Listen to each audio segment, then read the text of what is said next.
Hello दोस्तों, SK electronics work में आपको स्वागत है। दोस्तों कैसे हैं आप सभी? आशा करते हैं आप बहुत अच्छे होंगे। दोस्तों वी गार्ड का स्टेबलाइजर है। अब जितने भी स्टेबलाइजर आ रहे हैं वो बिना प्रीसेट के आ रहे हैं। बिना प्रीसेट का मतलब, मेरा कहने का मतलब ये है कि आप उसमें कोई भी ना तो वोल्टेज कम ज्यादा कर सकते और ना ही उसका कुछ टाइम वाइम कुछ भी सेट सकते, लेकिन उसका भी भाई तरीका है, समझने वाला सब चाहिए और समझाएंगे हम। चलिए, ये वी गार्ड का स्टेबलाइजर है। जब ये आया था तो 10 सेकंड का डिले टाइम था। उसके बाद इसमें 1 महीना हुआ, 2 महीने हुए, तो वो सेकंड में नहीं 20 सेकंड में बदल गया। 20 सेकंड का मतलब है जैसे इसकी यहाँ से आउटपुट आती है ना, ये वाली आउटपुट आती है, वो 20 सेकंड बाद आने लगी, 1-2 महीने बाद। अब जैसे जैसे इसे 1 साल हुआ ना, कम से कम 2.5-3 महीने की मतलब 1 साल होने के बाद 2.5 से 3 मिनट की आउटपुट होगी। अब जो कस्टमर कह रहा है 5-5 मिनट में भी आउटपुट आ रही है, तो भाई इसकी आउटपुट को हम बिल्कुल प्रॉपर तरीके से कैसे सेट करेंगे और वहाँ पे क्या करना है कि पीसीबी में क्या कंपोनेंट छेड़ना है, तो जिससे कि हमारी आउटपुट बिल्कुल प्रॉपर हो जाए। तो चलिए दोस्तों वीडियो को स्टार्ट करते हैं। ये वी गार्ड का स्टेबलाइजर है, ये फुली यहाँ पे प्लास्टिक में है। तो सबसे पहले मैं इसको ऑन करता हूँ। ऑन किया तो आप यहाँ पे देख सकते हैं इनपुट लिखा हुआ आ चुका है, आउटपुट। तो कभी कभार तो बिल्कुल परफेक्ट काम कर जाता है, लेकिन कभी कभार के लेट आउटपुट करता है। जैसे कि यहाँ पे आप देख सकते हैं ग्रीन आ रही है, नॉर्मल है।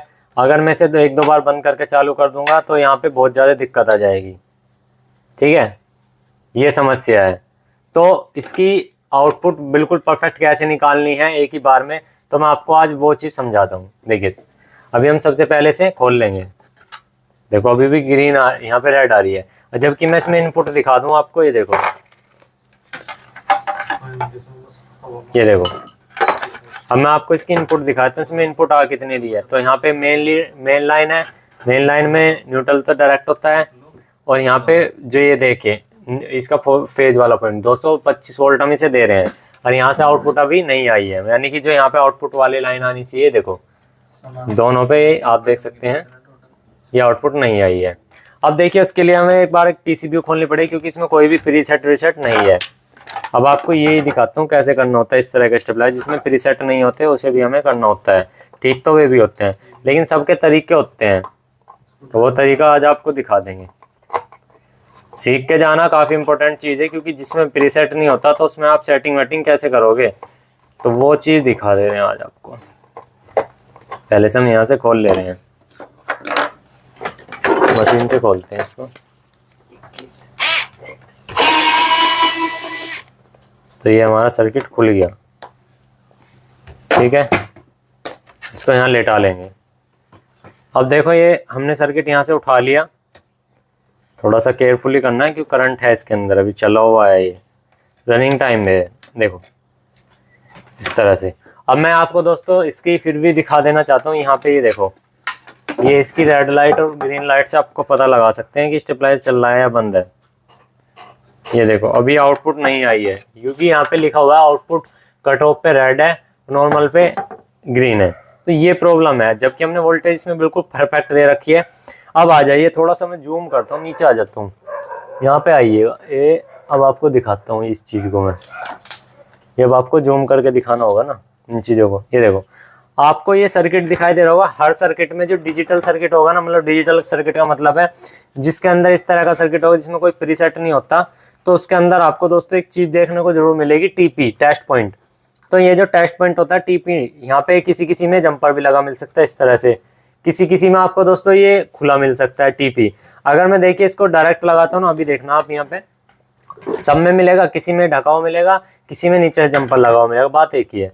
अब मैं देखिए यहाँ पे ध्यान देना, पहले मैं इस पे आउटपुट वाली एक बार मीटर भी लगा देता हूँ। ये देखो इस पे मैं मीटर भी लगा देता हूँ।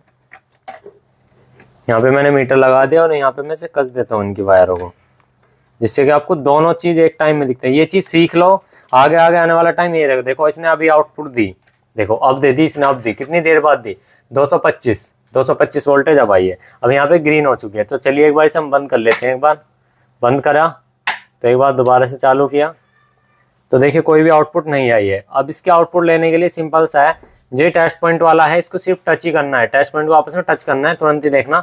अभी यहाँ पे 11 वोल्ट दिखा रहे, देखो ये टच किया, तुरंत ही यहाँ पे आउटपुट आ चुकी है। ये देखो तुरंत ही आ चुकी है। अब क्या होता है दोस्तों, यहाँ पे हमारी कुछ वोल्टेज आती हैं, कुछ वोल्टेज आती है यहाँ पे, ये कैपेसिटर लगा होता है, देखो ये कैपेसिटर जो है ये इसके बिल्कुल टच पॉइंट के पैरेलल में लगा हुआ है और इस कैपेसिटर की वैल्यू है 25 वोल्ट 100 mF। तो इस कैपेसिटर को हम यहाँ से पहले बाहर निकालेंगे, तो यहाँ से पहले इसको बंद कर देते हैं। इस कैपेसिटर को बाहर निकालेंगे। ये कैपेसिटर हल्का हल्का वीक होने लगता है समय के साथ जब दिक्कत आती है। तो हमने देखिए कैपेसिटर निकाल दिया है। ये जब जितनी देर में चार्ज होता है उतनी देर हिसाब से ये आउटपुट देता है उसके हिसाब से, ठीक है। तो इसको हम यहाँ पे निकाल दे रहे हैं, ठीक है। तो ये हमने कैपेसिटर यहाँ से निकाल दिया, ये हमारा कैपेसिटर है, ठीक है। यहाँ पे 25 वोल्ट 100 mF का लगा हुआ है। अगर आप इसकी जगह कम mF का लगाते हैं तो दोस्तों इसका डिले टाइम चेंज हो जाएगा। तो चलिए आपको दिखाते हैं। अब देखिए दोस्तों, मैंने जो यहाँ पे कैपेसिटर लिया है ना, ये मैंने 25 वोल्ट 22 mF का लिया है। अब इसका डिले टाइम जो है चेंज हो जाएगा। अभी देखना, मैं यहाँ पे लगा देता हूँ। ये एनटीसी के पास ही मिलता है ज़्यादातर, अटैच पॉइंट के पास मिलता है या जंपर लगा मिलता है, ये पहचान है। और उसके साथ जो है ना कैपेसिटर पैरेलल में लगा मिलेगा।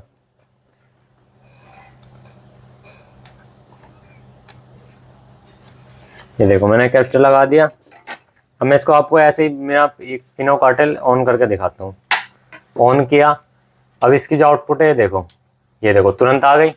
ये देख सकते हैं आउटपुट बिना कुछ करे, ये देख सकते हैं बिल्कुल परफेक्ट आ गई है 229, ठीक है, बिल्कुल परफेक्ट आ रही है। अब मैं स्टेबलाइजर को एक बार बंद करता हूँ। बंद किया, ठीक है, बंद किया। यहाँ से आउटपुट भी बंद हो चुकी है, आप देख सकते हैं कोई आउटपुट नहीं आ रही है इसमें। अब मैं ऑन करता हूँ। ऑन किया, अब देखते हैं इसका डिले टाइम कितनी देर में आता है। तो आउटपुट आने के बाद हमारी जो है डिले टाइम इसमें आ जाएगा जब हमारी वोल्टेज बिल्कुल परफेक्ट रहेगी। अगर इसमें दोस्तों वोल्टेज में फ्लक्चुएशन होता रहेगा तब भी इसमें दिक्कत आएगी। अगर हमें इसका डिले टाइम परफेक्टली एक बार में लेना तो हम इसमें यहाँ पे एक स्विच भी लगा सकते हैं। लेकिन डिले टाइम अगर हमारा जल्दी हो तो हमारे इनपुट में फ्लक्चुएशन नहीं होनी चाहिए। देखो डिले टाइम आ गया, थोड़ा बहुत जो अब ये बढ़ा के दे रहा है, जैसे कैपेसिटर में करंट रह जाता है इसलिए थोड़ा लेट आ रहा है, मतलब वो है 30 सेकंड के अंदर अंदर अब इसका डिले टाइम आ रहा है। जैसे कि अब देखिए मैं इसको यहाँ से बंद करता हूँ, इसका कैपेसिटर डिस्चार्ज हो गया है। जो कैपेसिटर डिस्चार्ज हो जाएगा, देखो डिस्चार्ज हो गया होगा। अब मैं इसको सेट को ऑन करता हूँ, ये देखो सेट ऑन किया, 1 2, ये देखो तीसरे सेकंड में ही यानी कि हमारी आउटपुट बिल्कुल परफेक्ट आ रही है। अगर इसका कैपेसिटर चार्ज रहता है तो हमारा डिले टाइम बढ़ जाता है थोड़ा सा, ठीक है। अब देखिए बंद करता हूँ, पहले यहाँ से बंद किया। अब इसका डिले टाइम देखो, मैं यहाँ से टच करके मतलब शॉर्टिंग करके कैपेसिटर की डिस्चार्ज कर दिया। अब देखो इसे मैं ऑन करता हूँ, ऑन करते हैं। अब देखते हैं इसकी आउटपुट, ये देखो कितनी जल्दी आउटपुट आई, बिल्कुल परफेक्ट तरीके से आउटपुट आ रही है अब इसकी एक बार में। अब देखिए मैं यहाँ से इसे बंद करता हूँ। अब देखिए इसका सीन क्या है, जितना आपकी कैपेसिटर की म्यूएफ आप कम लगाओगे उतना ही डिले टाइम इसका बढ़ जाएगा। जितना आप इसमें यूएफ ज़्यादा लगाओगे, जैसे 100 म्यूएफ का था 25 वोल्ट 100 म्यूएफ का, अब वो दोस्तों जितना लेट तक चार्ज रहेगा उतना ही डिले टाइम ज़्यादा रहेगा। मतलब कहने का ये है कि आप जितने कम यूएफ का लगाओगे इसके अंदर उतना ही डिले टाइम आपका आउटपुट में कम रहेगा, उतने ही अगर आप म्यूएफ ज़्यादा लगाते हो तो डिले टाइम ज़्यादा रहेगा। अब जैसे मान लीजिए कि हमने 22 म्यूएफ का लगाया तो ये 3-4 सेकंड में ही चल जाएगा काम, ठीक है। देखिए ऑन करते हैं, 1 2, ये देखो तीसरी सेकंड में अपने आप ही डिले टाइम आ रहा है और आउटपुट बिल्कुल परफेक्ट आ रही है। तो इस तरह से दोस्तों जिसके अंदर प्रीसेट नहीं है उसमें भी आप आसानी से काम कर सकते हैं। रही दोस्तों आपकी इनकी कैलकुलेशन कि कौन सी रिले कितने बेर पे उठानी है, तो वो तो भी इसकी बिल्कुल फिक्स रहेगी, वो कभी दिक्कत नहीं आएगी। दिक्कत आएगी तो इसमें डिले टाइम की दिक्कत आएगी कि डिले कब कर रहा है स्टेबलाइजर, मतलब जल्दी कर रहा है कम कर रहा है। सबसे ज़्यादा ऑटोमेटिक एसी के स्टेबलाइजर में दिक्कत आती है कि डिले करने में दिक्कत कर रहा है। तो इस तरह से उस प्रॉब्लम को आप ठीक कर सकते हैं बड़े आसानी से। तो आई होप आपको दोस्तों वीडियो अच्छे तो एक लाइक कर देना और जो चैनल पर नए हो तो कुछ सब्सक्राइब कर देना यार, आपका ही फायदा है। Thank you.